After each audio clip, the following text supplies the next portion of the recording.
नमस्कार साथियों, स्वागत है आप सभी का आपके अपने यूट्यूब चैनल आरजीएस में। और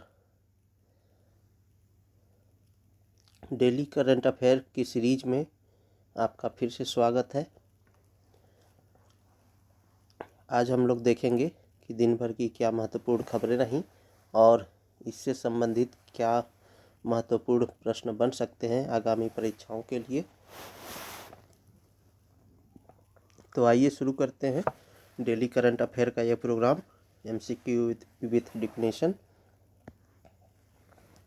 तो सबसे पहले आपके लिए एक क्वेश्चन है जिसका जिक्र हमने कल की क्लास में किया था। जेड मोड टनल कहाँ पर अवस्थित है? इसका उत्तर आपको कमेंट बॉक्स में देना है। आज का पहला प्रश्न है, एरो इंडिया एयर शो का आयोजन कहाँ पर किया गया? तो इसे कहाँ पर किया जाएगा? ये बेंगलुरु में किया नहीं गया, किया जाएगा। एक्चुअली ये फरवरी माह में होना है, तो ये किया जाएगा। तो एरो इंडिया शो आखिर ये है क्या और कहाँ पर किया जाएगा? तो ये देखते हैं। ये बेंगलुरु में किया जाएगा। एरो इंडिया एशिया का सबसे बड़ा एयर शो है जिसमें दुनिया भर के प्रतिभागी भाग लेते हैं। रक्षा उपकरणों व तकनीक को प्रदर्शित करने वाला यह आयोजन साल 1996 से लगातार हर 2 साल के बाद हो रहा है। ये इस वर्ष का 15वां संस्करण है जो कि 10 से 14 फरवरी 2025 तक कर्नाटक के बेंगलुरु में एयर फोर्स स्टेशन येलहंका में आयोजित किया जाएगा। इसका 14वां संस्करण भी 2023 में हुआ था जो कि इसी स्थान पर हुआ था। कहाँ पर? येलहंका में। तो 14वां संस्करण 2023 में हुआ था, वो भी बेंगलुरु में ही आयोजित किया गया था, एयरफोर्स स्टेशन येलहंका में। इस वर्ष की जो एयर इंडिया शो होने वाला है, यानी 15वां संस्करण की थीम जो है the runway to a billion opportunity है। ठीक है। और इसका विषय क्या है? ब्रिज अंतर्राष्ट्रीय रक्षा वैश्विक जुड़ाव के माध्यम से लचीलापन बनाना। तो ये 2 पॉइंट हमें याद रखना है, थीम और इसका विषय। इस आयोजन के पीछे सबसे बड़ा मकसद है कि दुनिया को यह पता चल सके कि डिफेंस एविएशन में क्या नई तकनीक आई है। ठीक है। चूँकि तमाम देशों के लोग यहाँ पर आएंगे और इससे ये पता चल सकेगा कि डिफेंस एविएशन में क्या नई नई तकनीक आ चुकी हैं, उसे लोग जान पाएंगे। डिफेंस सेक्टर का यह ऐसा मेला है जहां दुनिया एरोस्पेस से जुड़े नवीनतम उपकरणों को देखते हैं। ये जुड़े होगा। ठीक है। तो ये नवीनतम उपकरणों को देखते हैं यहाँ पर। ठीक है। आज का दूसरा क्वेश्चन क्या है? भारतीय सेना दिवस कब मनाया जाता है? तो इसका आंसर है 15 जनवरी। 15 जनवरी यानी आज के दिन ही भारतीय सेना दिवस मनाया जाता है। ये उसका थीम है सर्विस बिफोर सेल्फ, मतलब सेवा, स्वयं से पहले देश सेवा। इंडियन आर्मी का ये स्लोगन है, सर्विस बिफोर सेल्फ।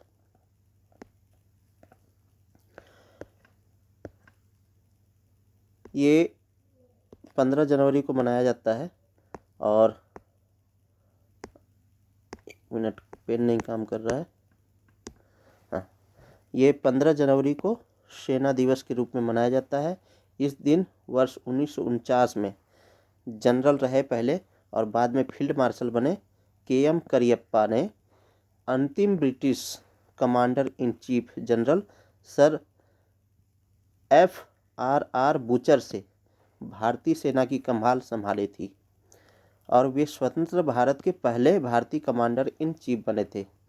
तो स्वतंत्र भारत के पहले भारतीय कमांडर इन चीफ कौन थे? के.एम.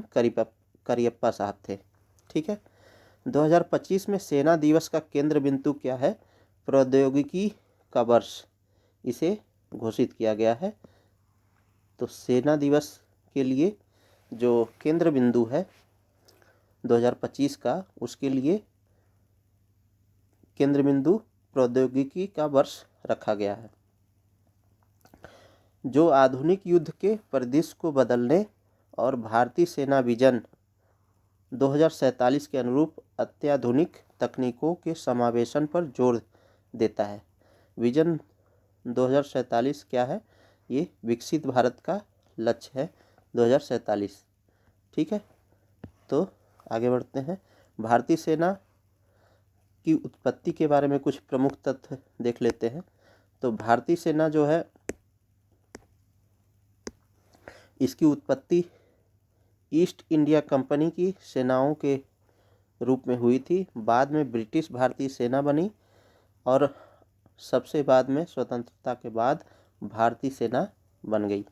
भारतीय सेना की स्थापना जो है 126 वर्ष पहले 1 अप्रैल 1895 को अंग्रेजों द्वारा की गई थी। ग्लोबल फायर सर्विस इंडेक्स, ये ग्लोबल फायर सर्विस इंडेक्स एक सूचकांक निकालता है। उस सूचकांक के अनुसार भारत की सेना दुनिया की चौथी सबसे मजबूत सेना मानी जाती है। तो ग्लोबल फायर्स पावर इंडेक्स 2021 के अनुसार भारत की जो सेना है ये दुनिया में चौथे स्थान पर आती है। नेक्स्ट क्वेश्चन है, नाग एंटी टैंक गाइडेड मिसाइल का परीक्षण कहाँ किया गया? ठीक है, तो नाग एंटी टैंक गाइडेड मिसाइल का सफल परीक्षण जो है राजस्थान में किया गया। अभी आइए इसके बारे में देख लेते हैं। तो राजस्थान के पोखरण फील्ड फायर रेंज में Nag mark 2 anti tank guided missile का सफल परीक्षण किया गया। नाग मार्क 2 थर्ड जनरेशन तकनीक पर आधारित है, जो फायर एंड फारगेट क्षमता यानी दागो और भूल जाओ के सिद्धांत पर काम करती है।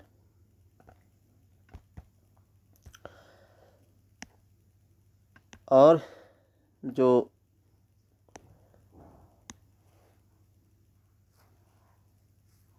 ऑपरेटर को लॉन्च से पहले लक्ष्य को लॉक करने की सुविधा देती है, यानी कोई ये टारगेट है, ठीक है, और यहाँ पर हमारा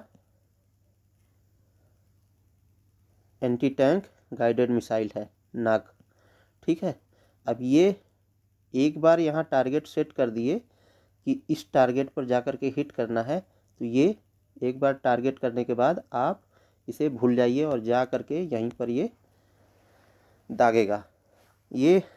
यह जो है आधुनिक बख्तरबंद वाहनों को नष्ट करने में सक्षम है, जिसमें एक्सप्लोसिव रिएक्टिव आर्मर भी शामिल है।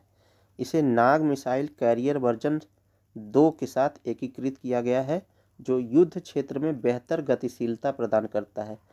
परीक्षणों के दौरान इसे अधिकतम और न्यूनतम रेंज पर लक्ष्य भेदते हुए सफल पाया गया है। नाग MK2 मिसाइल के बारे में थोड़ा सा जान लेते हैं। ये स्वदेशी विकास का नतीजा है, यानी स्वदेशी रूप से विकसित किया गया है। नाग MK2 भारत के एकीकृत निर्देशित गाइडेड मिसाइल कार्यक्रम यानी integrated guided missile development program IGMDP के तहत DRDO द्वारा विकसित तीसरी पीढ़ी की एंटी टैंक गाइडेड मिसाइल है। यानी कौन सी पीढ़ी की है? तीसरी पीढ़ी की है। नाग MK2 anti tank guided missile ये तीसरी पीढ़ी की गाइडेड मिसाइल है और DRDO द्वारा विकसित किया जा रहा है। फायर एंड फारगेट तकनीक यानी मिसाइल स्वतंत्र रूप से अपने लक्ष्य को ट्रैक कर सकती है और उसे निष्क्रिय कर सकती है। इसके रेंज में भी वृद्धि की गई है, यानी ये नाग MK2 guided anti tank guided missile है, तो इसके पहले MK1 आया था। ठीक है, तो उसकी रेंज जो थी MK1 वेरिएंट की रेंज जो है 4 किलोमीटर रेंज थी। ठीक है, और इस वाले का यानी नाग MK2 मिसाइल का जो रेंज है 7 से 10 किलोमीटर। तो रेंज में वृद्धि की गई है। कवच के विरुद्ध बहुमुखी प्रतिभा, यह विस्फोटक प्रतिक्रियाशील कवच यानी एक्सप्लोसिव रिएक्टिव आर्मर्ड इरा से लैस आधुनिक बख्तरबंद वाहनों को बेअसर कर सकता है, जिससे उन्नत युद्ध क्षेत्र खतरों से निपटने की प्रभावशीलता सुनिश्चित होती है। प्लेटफार्म एकीकरण क्या है? नाग मिसाइल कैरियर यानी नाग मिसाइल कैरियर के साथ सफलतापूर्वक एकीकृत हथियार प्रणाली के लिए बढ़ी हुई गतिशीलता और तैनाती संबंधी लचीलापन प्रदान करता है। नेक्स्ट प्रश्न है, हाल ही में किस राज्य ने आयुष्मान भारत जन आरोग्य योजना यानी PMJAY को अपनाने की घोषणा की है? तो किसने किया है? उड़ीसा सरकार ने घोषणा किया है। यह योजना गरीब और ज़रूरतमंद परिवारों को 5 लाख रुपए तक का स्वास्थ्य बीमा कवर प्रदान करता है। वहीं प्रधानमंत्री नरेंद्र मोदी ने इस अवसर पर ओडिशा के लोगों को बधाई दी और कहा कि इस योजना के माध्यम से राज्य की स्वास्थ्य सेवाओं में सुधार होगा। बता दें कि ओडिशा सरकार ने इस योजना को अपने बजट में शामिल किया है, जिससे यह सुनिश्चित होगा कि अधिक से अधिक लोग इसका लाभ उठा सकें। आयुष्मान भारत प्रधानमंत्री जन आरोग्य योजना दुनिया की सबसे बड़ी स्वास्थ्य बीमा योजना है। तो ये दुनिया में सबसे बड़ी स्वास्थ्य बीमा योजना है जो पूरी तरह से सरकार द्वारा वित्त पोषित है, यानी आपको पैसा नहीं देना पड़ता है, ये सरकार ही इसका पेमेंट करती है। इसका उद्देश्य स्वास्थ्य सेवाओं को सुलभ बनाना और गरीब परिवारों को चिकित्सा खर्चों से राहत प्रदान करना है। यह योजना आर्थिक सुरक्षा प्रदान करती है, ठीक है, यानी सामाजिक न्याय की ओर एक पहल है।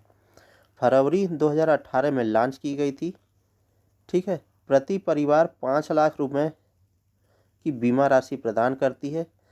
फरवरी 2018 में लॉन्च हुई यह योजना माध्यमिक देखभाल के साथ साथ तृतीयक देखभाल हेतु प्रति परिवार 5 लाख रुपए की बीमा राशि प्रदान करती है। स्वास्थ्य लाभ पैकेज में सर्जरी, दवा एवं दैनिक उपचार और दवाओं की लागत और निदान शामिल है, यानी सर्जरी भी हो सकता है, ऑपरेशन जिसे बोलते हैं, ठीक है, दवा भी हो सकता है और दैनिक उपचार भी हो सकता है। दवाओं जो हम लेते हैं वो भी शामिल है और इसका निदान भी, उपचार भी। यह एक पात्रता आधारित योजना है जो नवीनतम सामाजिक आर्थिक जाति जनगणना यानी CECC आंकड़ों द्वारा पहचाने गए लाभार्थियों को लक्षित करता है। तो इसकी पहचान कौन करता है? SECC, ठीक है। एक बार और देखते हैं इसके बारे में कि क्या है जो हमारा आयुष्मान भारत प्रधानमंत्री जन आरोग्य योजना है, वो है क्या। ये दुनिया की सबसे बड़ी सार्वजनिक रूप से वित्त पोषित स्वास्थ्य आश्वासन योजना है। वर्तमान में 55 करोड़ व्यक्तियों को माध्यमिक एवं तृतीयक देखभाल के उद्देश्य से अस्पताल में भर्ती होने के लिए प्रति वर्ष प्रति परिवार 5 लाख का स्वास्थ्य कवर प्रदान करता है। तो क्वेश्चन में जो है उड़ीसा के बारे में ना पूछ करके ये पूछ ले कि आयुष्मान भारत प्रधानमंत्री जन आरोग्य योजना के तहत लाभार्थी को कितने लाख रुपए का स्वास्थ्य बीमा दिया जाता है। तो ये हम बता सकते हैं कि प्रति वर्ष प्रति परिवार 5 लाख रुपए, और परिवार में कितने लोग होंगे इसकी काउंटिंग नहीं है। पात्र परिवारों के सभी सदस्य चाहे उनकी आयु कुछ भी हो इस योजना के अंतर्गत आते हैं, यानी कि जिस भी आयु तक के लोग हों उनको कवर किया जाता है। इस योजना ने 7.37 करोड़ अस्पताल में भर्ती लोगों को कवर किया है, जिनमें 49% महिला लाभार्थी शामिल है। ये पुराना डेटा है, अभी हो सकता है चेंज हो गया हो, मतलब वीडियो बनने के समय तक हो सकता है अपडेट हो गया हो, कुछ और नया आंकड़ा आ गया हो, परंतु इतना हो गया 7.37 करोड़ अस्पताल में भर्ती लोगों को कवर किया गया है, जिसमें 49% महिलाएं हैं, यानी आधी आबादी हमारी महिलाएं हैं। इसमें एक संशोधन भी किया गया है। तो संशोधन क्या है कि नवीनतम संशोधन के तहत आय को आधार बनाए बिना 70 वर्ष और उससे अधिक आय के सभी वरिष्ठ नागरिक स्वास्थ्य कवरेज के लिए आयुष्मान भारत प्रधानमंत्री जन आरोग्य योजना का लाभ उठाने के पात्र होंगे। यानी 70 वर्ष और उससे अधिक जो भी वरिष्ठ नागरिक हैं उनको स्वास्थ्य कवरेज देने के लिए जो है इसमें संशोधन किया गया है। पात्र वरिष्ठ नागरिकों को आयुष्मान भारत प्रधानमंत्री जन आरोग्य योजना के तहत एक नया अलग कार्ड जारी किया जाएगा। इसके तहत पहले से ही कवर किए गए परिवारों के 70 वर्ष और उससे अधिक आयु के वरिष्ठ नागरिकों के लिए प्रति वर्ष 5 लाख तक का अतिरिक्त टॉपअप कवर मिलेगा। उन्हें इसको 70 वर्ष से कम आयु के परिवार के अन्य सदस्यों के साथ साझा नहीं करना होगा। यानी कि एक परिवार में मान लीजिए एक परिवार हो गया, ठीक है, और इसमें कई सदस्य हो गए, ठीक है, और एक ये बुजुर्ग जी हैं जो कि इनकी उम्र 70 साल हो गई है। तो इनको तो जो योजना का लाभ मिलेगा वो प्रतिवर्ष 5 लाख मिलेगा। अलग से इनके लिए भी व्यवस्था कर दी गई है कि 5 लाख प्रतिवर्ष इनको भी स्वास्थ्य कवरेज दिया जाएगा, ठीक है। तो इसमें संशोधन किया गया है। हमारा अगला प्रश्न है, शाही स्नान को उत्तर प्रदेश सरकार ने क्या नया नाम दिया है। तो शाही स्नान, अभी महाकुंभ चल रहा है प्रयागराज में, तो उसमें जो शाही स्नान है उसको उत्तर प्रदेश सरकार ने जो नया नाम दिया है वो अमृत स्नान नाम दिया है। अभी आप देख रहे होंगे कि हमारा आज़ादी का अमृत काल मनाया गया 75वें स्वतंत्रता दिवस के अवसर पर, और हम ये अमृत काल में ही चल रहे हैं। 2047 हमारा विजन है कि विकसित भारत बन सके, ठीक है। तो उसके तहत ही जो है उत्तर प्रदेश सरकार ने शाही स्नान को अमृत स्नान का नाम दिया है। तो आइए इसके बारे में जानते हैं। प्राचीन परंपराओं का सम्मान करने के लिए उत्तर प्रदेश सरकार ने शाही स्नान की जगह अमृत स्नान शब्द को फिर से लागू किया है, ठीक है। अमृत स्नान का शाब्दिक अर्थ है अमृत की डुबकी। तो इसका अर्थ क्या है, अमृत की डुबकी। यह एक पवित्र धार्मिक प्रक्रिया है जिसमें भक्त कुंभ मेले के दौरान पवित्र नदियों में स्नान करते हैं। हिंदू पौराणिक कथाओं के अनुसार यह स्नान आत्मा की शुद्धि और अमरत्व की खोज का प्रतीक है। तो ये हिंदू पौराणिक कथाओं के अनुसार क्या है, ये आत्मा की शुद्धि और अमरत्व की खोज का प्रतीक है। ऐसी मान्यता है कि इस पवित्र समय में स्नान करने से व्यक्ति के सभी पाप धुल जाते हैं और उसे एक सद्गुणी जीवन जीने का मार्ग मिलता है। अमृत स्नान के दौरान 13 अखाड़ों या धार्मिक संप्रदायों की भागीदारी इसे और भी अधिक भव्य बनाती है। प्रत्येक अखाड़े को स्नान के लिए एक विशेष समय और क्रम दिया गया है जिससे परंपराओं का अनुपालन सुनिश्चित हो सके। अमृत स्नान के लिए मकर संक्रांति 14 फरवरी मतलब कुछ डेट निर्धारित किए गए हैं। तो उसमें 14 जनवरी है। मौनी अमावस्या के दिन भी एक अमृत स्नान होगा जो कि 29 जनवरी को होगा। बसंत पंचमी यानी 3 फरवरी सरस्वती पूजा इस दिन मनाया जाता है, उस दिन भी शाही स्नान यानी अमृत स्नान होगा। और माघ पूर्णिमा 12 फरवरी को भी होगा और महाशिवरात्रि 26 फरवरी को भी शाही स्नान यानी अमृत स्नान होगा। और ये शाही स्नान के साथ साथ महाकुंभ का अंतिम दिवस भी होगा। अच्छा, एक डेटा जो है ये 14 जनवरी कल बीता है और इस दिन जो है 3.5 करोड़ लोगों ने अमृत स्नान किया। अमृत स्नान किया, ठीक है। और जिसमें सर्वप्रथम जूना अखाड़ा ने डुबकी लगाई थी, ठीक है। आगे बढ़ते हैं। कुंभ मेले के बारे में कुछ प्रमुख तथ्य जान लेते हैं। कुंभ मेले का प्रमुख तथ्य, ये कुंभ आखिर कहाँ से उपजा और कैसे प्रसिद्ध हुआ और कहाँ से इसकी शुरुआत हुई। तो यह तीर्थ यात्रियों का सबसे बड़ा शांतिपूर्ण समागम है, जिसके दौरान प्रतिभागी पवित्र नदी में स्नान या डुबकी लगाते हैं। यह समागम 4 अलग अलग जगहों पर होता है, अर्थात हरिद्वार में गंगा के तट पर, उज्जैन में शिप्रा नदी के तट पर, नासिक में गोदावरी यानी दक्षिण गंगा के तट पर, और प्रयागराज में गंगा, यमुना और पौराणिक अदृश्य सरस्वती के संगम पर। ये 4 जगह कुंभ लगते हैं। इस बार का विशेष है, महाकुंभ नाम दिया गया है। कुंभ के विभिन्न प्रकार होते हैं। कुंभ मेला 12 वर्षों में 4 बार मनाया जाता है। तो इस बार जो है हमारा कुंभ को महाकुंभ कर दिया गया है और अर्ध कुंभ को कुंभ कर दिया गया है। तो जो हमारा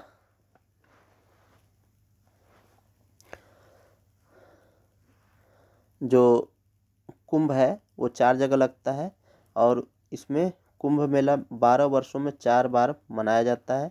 हरिद्वार और प्रयागराज में अर्ध कुंभ मेला हर छठे वर्ष आयोजित किया जाता है। महाकुंभ मेला 144 वर्षों यानी 12 पूर्ण कुंभ मेलों के बाद प्रयाग में मनाया जा रहा है।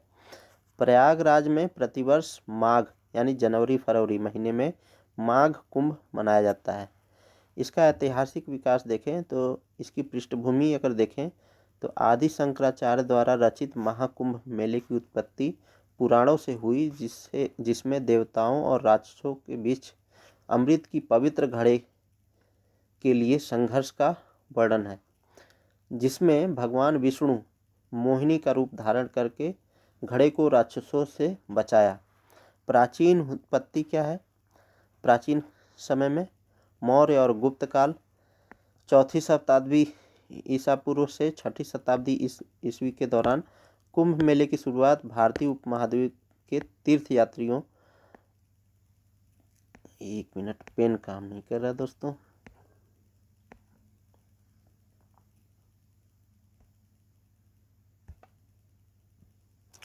चलिए कोई नहीं।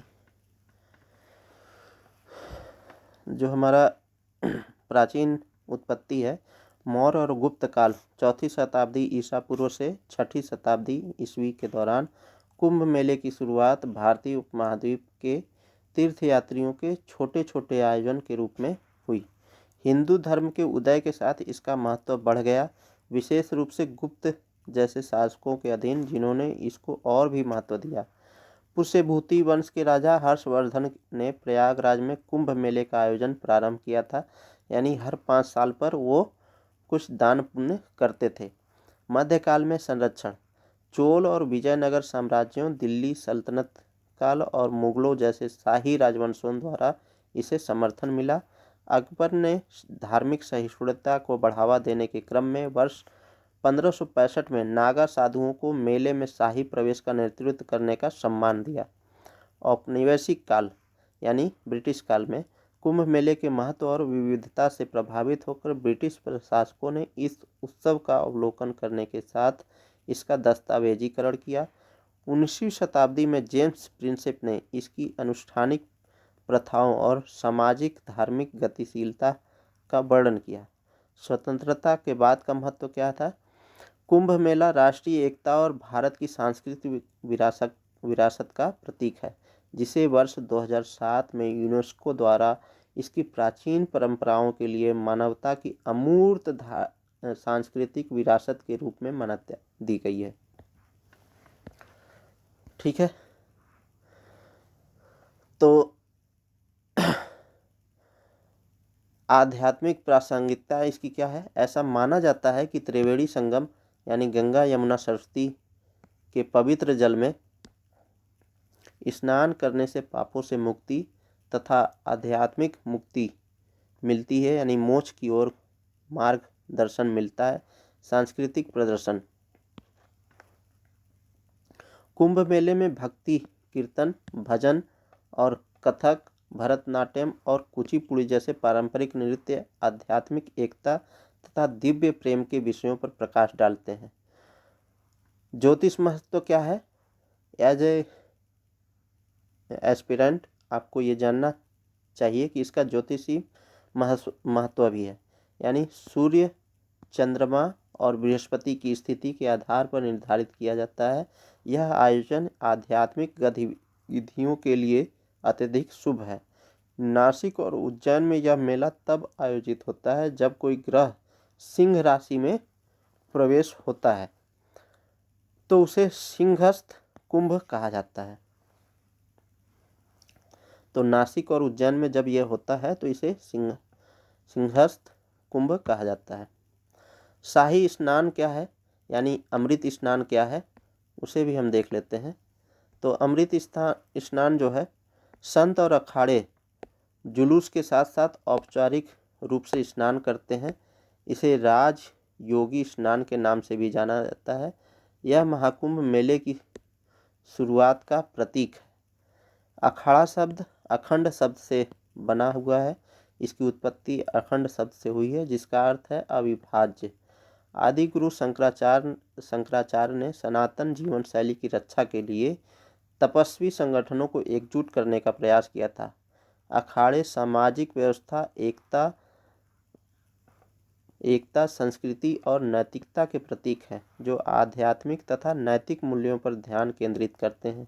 वे सद्गुण, नैतिकता, आत्मसंयम, करुणा, धार्मिकता पर जोर देते हैं। साथ ही विविधता में एकता के प्रतीक हैं। अखाड़ों को उनके इष्ट देवता के आधार पर वर्णित किया जाता है, जैसे कि शैव अखाड़ा भगवान शिव की विभिन्न रूपों में पूजा करते हैं। वैष्णव अखाड़ा जो भगवान विष्णु की विभिन्न रूपों में पूजा करते हैं। उदासीन अखाड़ा भी होता है। चंद्रदेव यानी प्रथम सिख गुरु नानक के पुत्र द्वारा स्थापित किया गया था। और इस बार जो है किन्नर अखाड़ा भी इसमें अमृत स्नान में शामिल हुआ था। पेशवाई जुलूस क्या है? अखाड़ों के पारंपरिक जुलूस का एक भव्य नज़ारा होता है, जिसे पेशवाई के नाम से जाना जाता है, जिसमें हाथी, घोड़े और रथों पर प्रतिभागी शामिल होते हैं। आध्यात्मिक प्रवचन, इस कार्यक्रम में श्रद्धेय संतों और आध्यात्मिक नेताओं द्वारा आध्यात्मिक प्रवचन के साथ साथ भारतीय संगीत, नृत्य तथा शिल्प का जीवंत संगम भी शामिल होता है। तो ये कुंभ के बारे में थोड़ा सा संक्षिप्त विषय चर्चा हम लोगों ने देखा। अब आइए अगला प्रश्न देखते हैं। मिशन मौसम का शुभारंभ किसने किया? तो मिशन मौसम का शुभारंभ जो है आदरणीय प्रधानमंत्री नरेंद्र मोदी जी ने किया। तो प्रधानमंत्री नरेंद्र मोदी जी ने देश को प्रत्येक मौसम और जलवायु के लिए स्मार्ट राष्ट्र बनाने के लिए, यानी स्मार्ट राष्ट्र, स्मार्टफोन ही नहीं, राष्ट्र भी स्मार्ट बनना चाहिए, ठीक है। तो स्मार्ट राष्ट्र बनाने के लिए मिशन मौसम का शुभारंभ किया है। कब किया? आज किया, 15 जनवरी को, ठीक है। एक्चुअली में 14 जनवरी को ही किया था, ठीक है। यह कार्यक्रम नई दिल्ली के भारत मंडपम में भारतीय मौसम विभाग के 150वें स्थापना दिवस पर आयोजित किया गया है। कब किया गया? भारतीय मौसम विभाग के 150वें, यानी 150 IMD की स्थापना जो है हुए 150 वर्ष हो चुके हैं। तो इस अवसर पर मिशन मौसम लॉन्च किया गया है। इस अवसर पर प्रधानमंत्री मोदी ने मौसम विभाग के 150 वर्ष पूरे होने पर एक स्मारक सिक्का भी जारी किया है। मिशन मौसम का उद्देश्य आधुनिक मौसम निगरानी तकनीक और प्रणाली विकसित करना है। इस पहल में उच्च रिजोल्यूशन वायुमंडलीय अवलोकन शामिल है। इसमें अत्याधुनिक रडार और उपग्रह तथा उच्च प्रदर्शन कंप्यूटर की व्यवस्था है। भारतीय मौसम विज्ञान विभाग की स्थापना 1875 1875 में, तभी ये 150 वर्ष पूरे हो गए। यह विभाग पृथ्वी विज्ञान मंत्रालय के अधीन कार्य करता है। देश में मौसम और जलवायु संबंधी सेवाएं प्रदान करने के लिए जिम्मेदार है। आईएमडी का मुख्यालय जो है नई दिल्ली में है। कहाँ पर है इसका मुख्यालय? नई दिल्ली में। पहले ये कोलकाता हुआ करता था, फिर जो है इसको पुणे भी शिफ्ट किया गया था कुछ समय के लिए। अभी वर्तमान में नई दिल्ली में है। इससे हमें जो लाभ होगा वो क्या होगा कि इसकी मौसम की निगरानी, यानी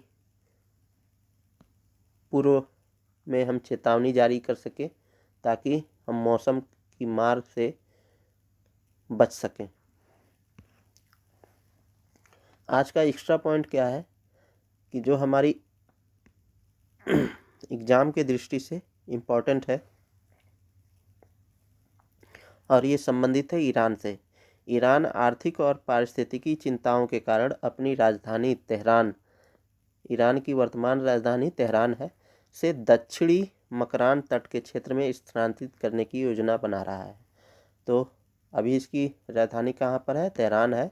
और ये कहाँ शिफ्ट करने की योजना बना रहा है? दक्षिणी मकरान तट पे।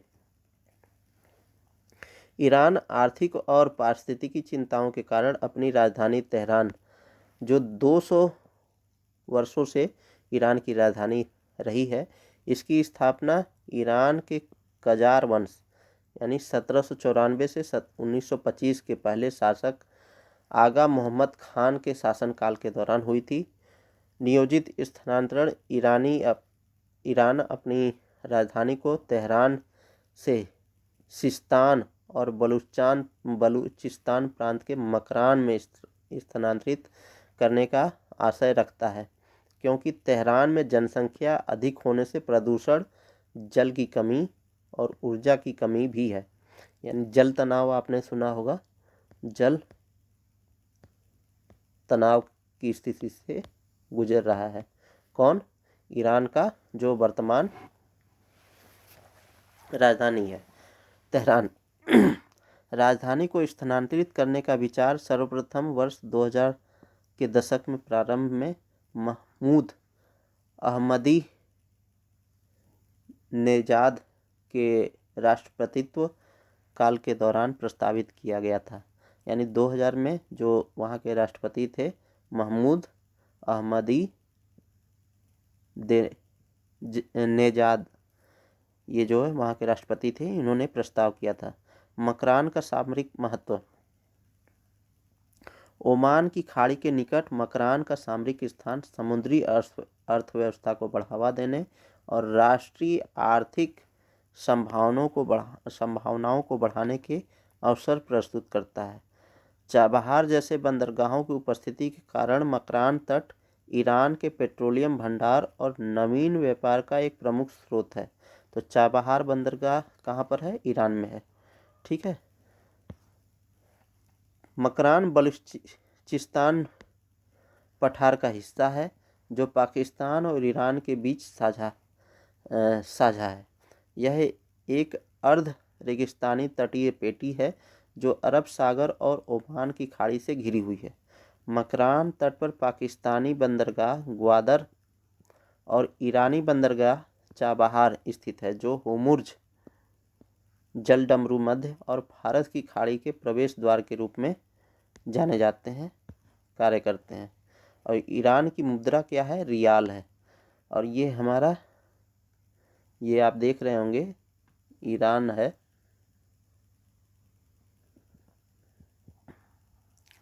और इसकी सीमा जो है कैस्पियन सी से भी लगती है, ये रहा कैस्पियन सी, और पर्शियन गल्फ से लगती है।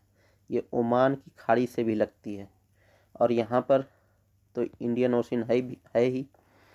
इसकी स्थलीय सीमा किन किन देशों से लगती है? तो पाकिस्तान से लगती है, अफगानिस्तान से लगती है, तुर्कमेनिस्तान से लगती है, अजरबैजान से लगती है, तुर्की से लगती है और इराक से लगती है। दूसरा मैप देखें तो ये रहा हमारा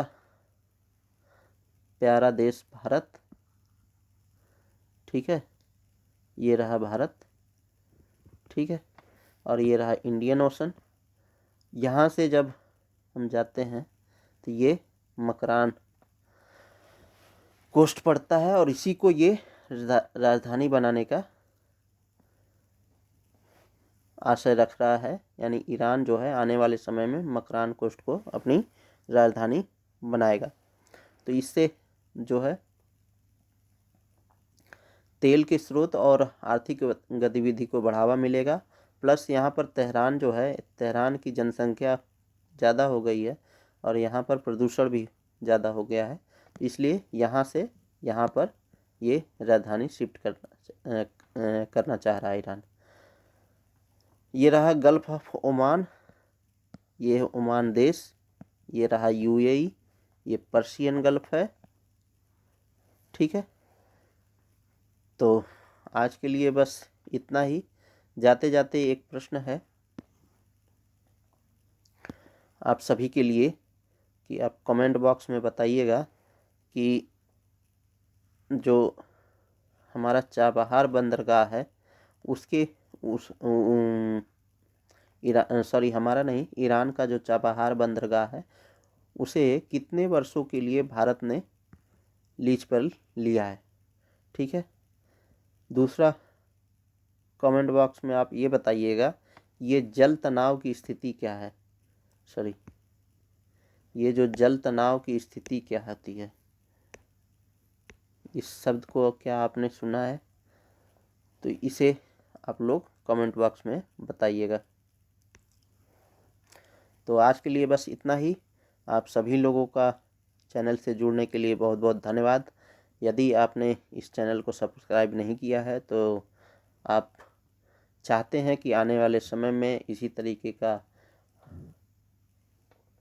करंट अफेयर का प्रोग्राम चलता रहे, इसके साथ ही साथ अन्य प्रोग्राम भी चलते हैं, आप हमसे जुड़ सकते हैं। कमेंट बॉक्स में आप अपना फीडबैक दे सकते हैं कि कैसा रहा क्लास, क्या मुझे और सुधार करने की ज़रूरत है और आपके लिए क्या बेहतर हो सकता है, ये भी आप कमेंट बॉक्स में बता सकते हैं। तो ठीक है, शुभ रात्रि आप सभी को, बहुत बहुत धन्यवाद।